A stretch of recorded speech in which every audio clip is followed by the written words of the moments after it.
Hi, my name is Dr. Ruby Payne, and I'm so excited to tell you about my new book, Emotional Poverty Book 2. It just got delivered yesterday. My former book, Emotional Poverty Book 1, which many of you know about, looked at basics in the emotional development of the brain. It's kind of like Emotion 101.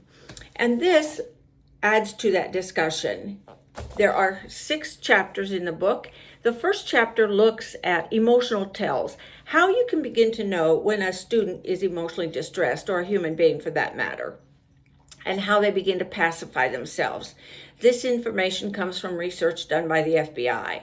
The second chapter looks at controlling impulsivity, the prefrontal cortex. A lot of information in there based on the research done by Daniel Amen, who is a psychiatrist, and then strategies for you to work with that.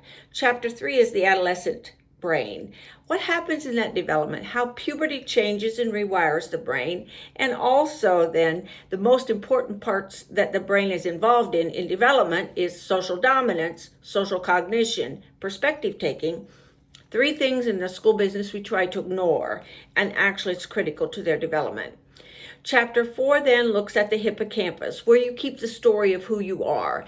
And if your story is not coherent over time or over context, and COVID has been very disruptive, then you have emotional issues. It can lead to depression, PTSD, etc.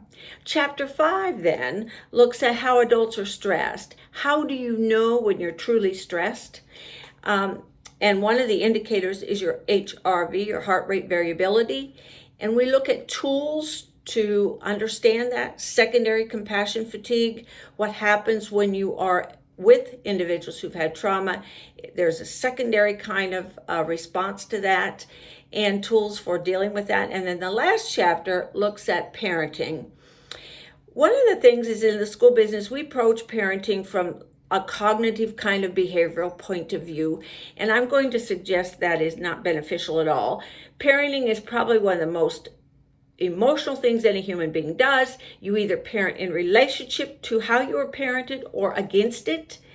And there's a lot of implicit bias between the parent and the school. How do you begin to talk about? There's institutional bias. How do you look at that? And then strategies for having parent-teacher conferences that work. So I'm so excited about it, and I hope you are too, and I look forward to having an opportunity to be with you. Thank you.